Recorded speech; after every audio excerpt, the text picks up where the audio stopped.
Because the owners of this country know the truth. It's called the American dream, because you have to be asleep to believe it.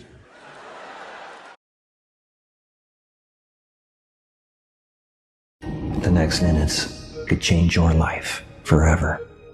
Now, how many of you have had the privilege of reading the 1949 novel written by George Orwell entitled 1984? You've seen the movie, right? What was the job of Winston Smith? To rewrite history, right?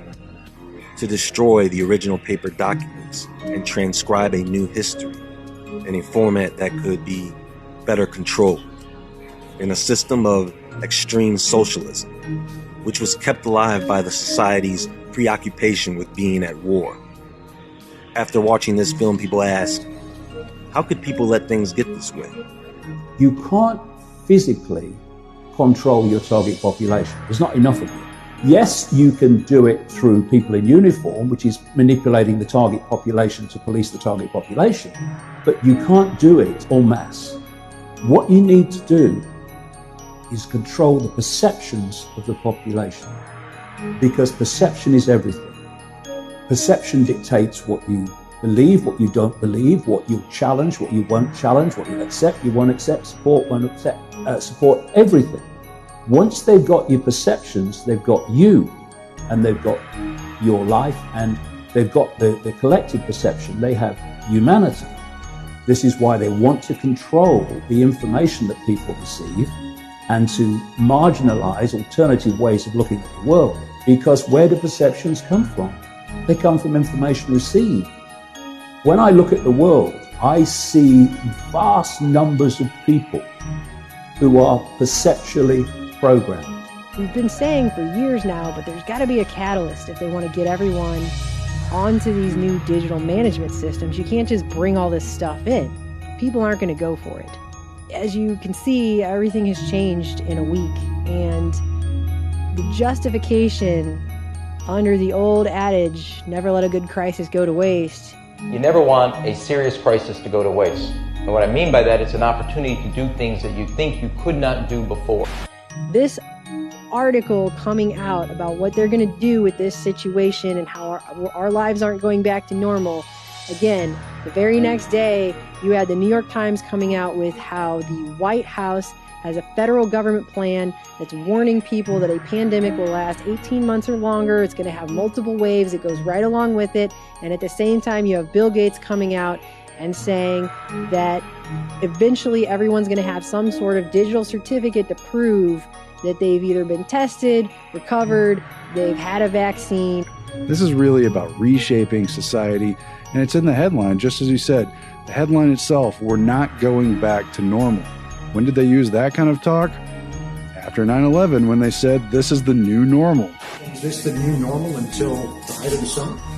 We'll see what happens. You know, you lose your freedoms, you do what you're told, and things get more iron-fisted all the time. This basically conditioning schedule of putting people through this panic again and again and again and it's because they're using isolation as a weapon, and in war that weapon is called siege, and it's been recognized as unhumanitarian. It's putting civilians in the line of military fire. You know, they're not attacking them, but they're closing them off from supplies, from being able to go out in public to conduct their lives. By the time they get everyone to go through this many rounds of this, I think a lot of people are going to be willing to do whatever it takes to not have to continue doing that. Already saying recovered patients from the coronavirus were testing positive again. So it's laying the groundwork for saying you pretty much have to have this vaccine. This is one of the fastest vaccine development launches in history. Remember the swine flu scare of 1976? That was the year the U.S. government told us all that swine flu could turn out to be a killer that could spread across the nation. And Washington decided that every man, woman, and child in the nation should get a shot to prevent a nationwide outbreak, a pandemic. 46 million of us obediently took the shot. And now 4,000 Americans are claiming damages from Uncle Sam amounting to $3.5 billion because of what happened when they took that shot. By far the greatest number of the claims, 2/3 of them, are for neurological damage or even death. And it fits perfectly in with these initiatives that Bill Gates has been supporting for a very long time through Microsoft and Gavi, this whole ID 2020. Uganda is Africa's largest refugee host country.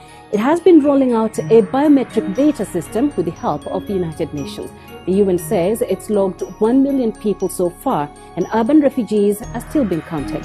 Got the World Bank and all these other organizations, the UN and all that, they're all pushing for this, that this is a big 2030 sustainable development goal. And somehow now we have this novel coronavirus, and suddenly now we have the justification, the catalyst for bringing in all of these systems, UBI, the digital ID, a huge acceleration of these agendas all coming together under what is basically this perfect storm that just seems way too perfect.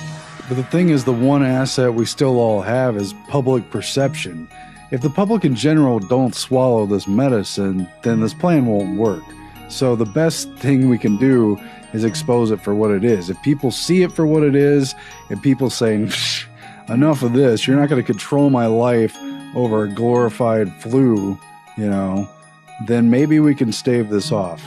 Because yeah, the agenda includes full-on digital ID. We did a major report how in the little tiny European country of Estonia, they've got digital ID, taxes, banking records, everything all tied to one ID. One central place. And that's basically what this is leading to here as well. It's a one ring to rule it all type of situation. I mean, think about how many other things could be affected if they wanted to make them penalties or conditions. If you haven't got the vaccine, if you haven't been cleared, well, maybe you can't do other things that don't even have to do with going out in public. Maybe you can't access your social media accounts or buy things on marketplaces that you want to do. Maybe your tax returns will be in question. All kinds of stuff could be used as dangling carrots and punishments, rewards and incentives and punishments and conditions to get people to comply with this. I think we're in the middle of a massive experiment worldwide. And that where's the guinea pigs? Maybe the experiment is, will people listen to scientists? Just one chip is now a key to every relevant database you are in on Earth. We're taking identification to a technocratic level beyond Aldous Huxley's wildest dreams and George Orwell's nightmares.